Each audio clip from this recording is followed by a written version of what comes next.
Hi guys, this is Ken with MinnoTank, and I'm here with Joseph Quinn, the founder of PilatesMetrics, and this is the Founder 5, where we ask 5 questions in 5 minutes about the pitch you just watched. So Joseph, if you're ready, we'll start with question number 1, preventative healthcare. How significant is preventative healthcare to PilatesMetrics? It is the key component, right? This is what we're trying to prove. The future of healthcare is in predictive analytics and preventative care. And if we can demonstrate that Pilates is good preventative care, there's no limit on what we can achieve, both as a company and as a return for our investors. Interesting. So question number 2 is behavioral modification. So you mentioned quite a bit in your pitch about behavior modification, how that can affect and be useful in the app. Tell me how you leverage behavioral modification in the PilatesMetrics app. Yes, a simple way to think about it is if someone has a compressed disc, you don't want to have them all of a sudden have spinal surgery. If they do Pilates, they won't need that surgery. And that is incredibly valuable information. Pilates is a behavioral modification that's preventing a massive surgery. Got it. So using Pilates to understand how to change their behavior going forward. People are already using Pilates and yoga to make sure that they don't have those types of incidents. They don't want those surgeries. They don't want hip replacements. They don't want spinal surgeries. It's already happening and working. What we want to do is prove it so we can share it with the health community and drive more business to these health modalities. Makes perfect sense. Okay, so question number 3, $19.99 is pretty cheap. Talk to me about your pricing and how, and we'll get in a little bit later about how much you're planning to have in ARR, but talking about $19.99, that seems like a very inexpensive solution for all the value you're providing. Right, so the reason we've made it so cheap for now is because we're taking a pencil and paper industry and bringing them across the chasm to a digital world. As soon as we start to establish how using this grows your business, we actually have data to say, hey, your studio was doing X number of dollars, now it's doing Y number of dollars, we can raise it relatively. Understood. Okay, and that leads into the question number 4, which is 20 million ARR, annual recurring revenue, by 2020 without monetizing the data. Talk to me about how that's achievable.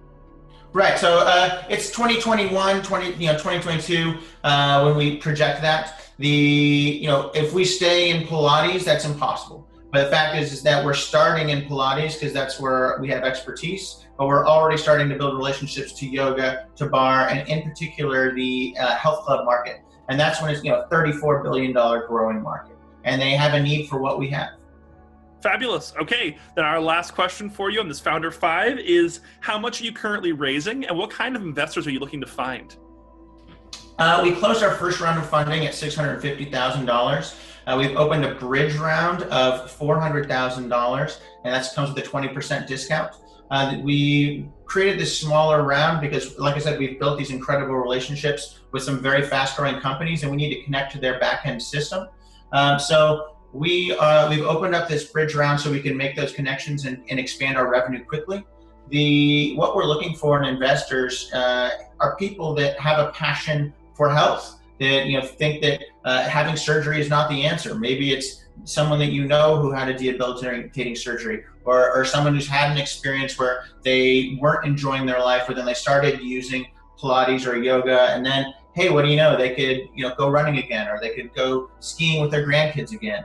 It's that the people who want to see a healthier life for our aging population, because everyone's going to be living longer. The goalposts are extending, but we want to improve the quality of life of those elderly in our community. Not even the elderly, 40, 50 years old, you want to still be able to go out and play basketball and go have fun in life.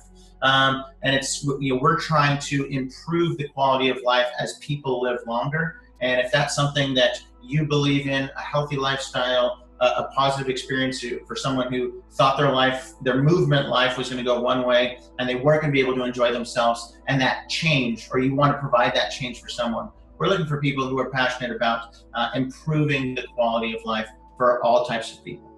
Makes perfect sense. I'll tell you, at least on my side, when you talk about high performance athletes, my family's always been highly athletic, and I'm, a young guy, I'm under the age of 30, but we all also have our own problems in the high performance athletic space. So I think there's a huge market for the preventative healthcare.